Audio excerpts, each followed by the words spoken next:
The young warrior's heart went out to the child, and he promised to care for her all his days. You are that child, Teela. That means my mother is... Hey friends, I'm Jimmy Gaddis. Welcome to Nostalgic. In this edition of Top 5 MOTU Moments, we're looking back at an unforgettable chapter of the Masters of the Universe saga.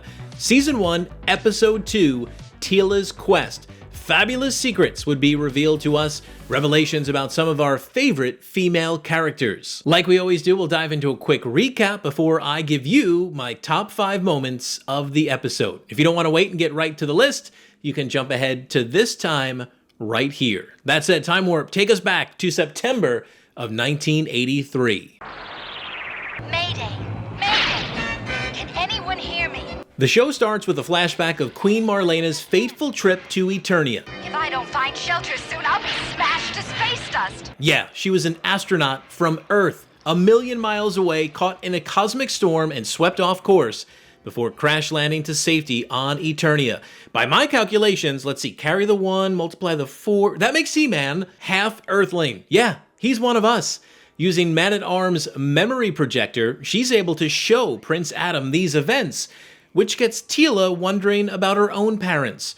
Her adopted father, Man-at-Arms, reminds Teela and reveals to us that her biological dad was a great man who died in battle protecting Eternia. And my mother? That is the secret I've promised never to reveal.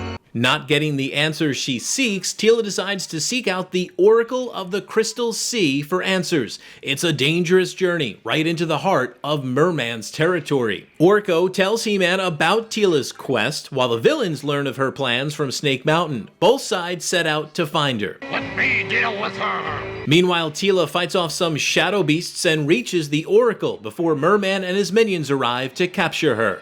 For the sake of time, and without getting too deep into the weeds, we'll just say a battle between good and evil ensues. A giant sea monster named Bakul appears, and He-Man saves the day, giving Teela the chance to resume her crystal ball session with the Oracle and finally learn the truth. That means my mother is the sorceress of Grayskull. Her mom is the sorceress. Someday, you will take my place as the mystic guardian of Grayskull.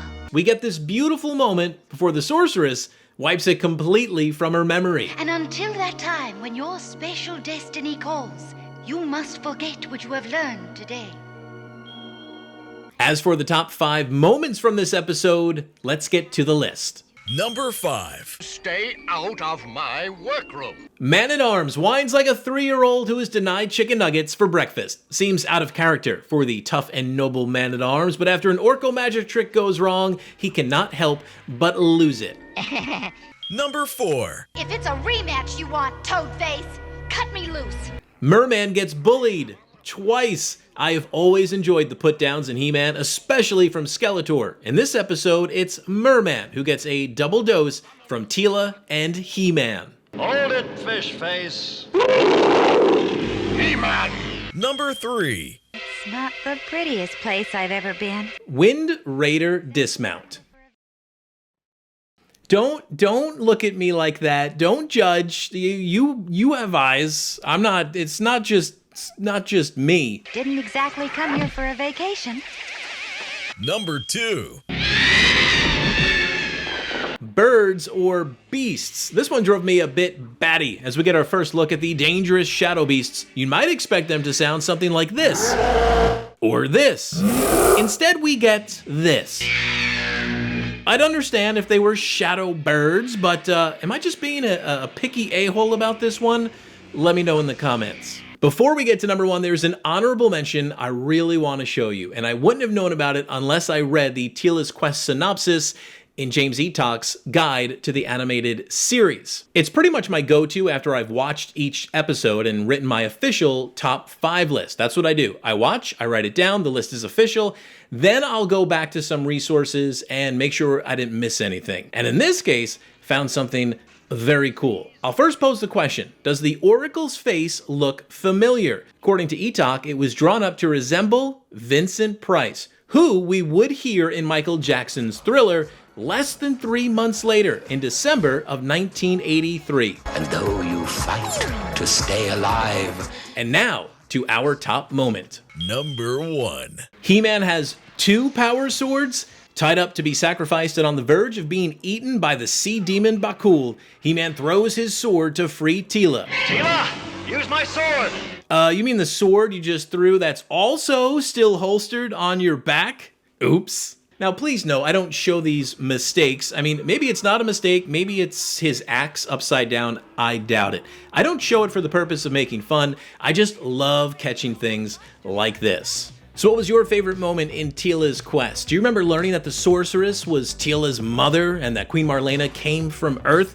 Let me know in the comments. And if you enjoyed this video, power punch that like button and subscribe for more MOTU moments every Monday here on Nostalgic. Stick around to the end of today's moral of the story to watch some previous MOTU moments. I'm Jimmy Gaddis. I'll see you next time. In today's story, I went in search of my mother. I found her, but I also found something else. That the man who had cared for me since I was a baby, who loved me as he would his own daughter, was just as much my father as any parent could be. And so whether they are someone we were born to or whether they chose us to adopt, it doesn't matter. The ones who protect us and teach us and love us, they are the ones we call mother and father. And they deserve the same kind of love from us. Until next time,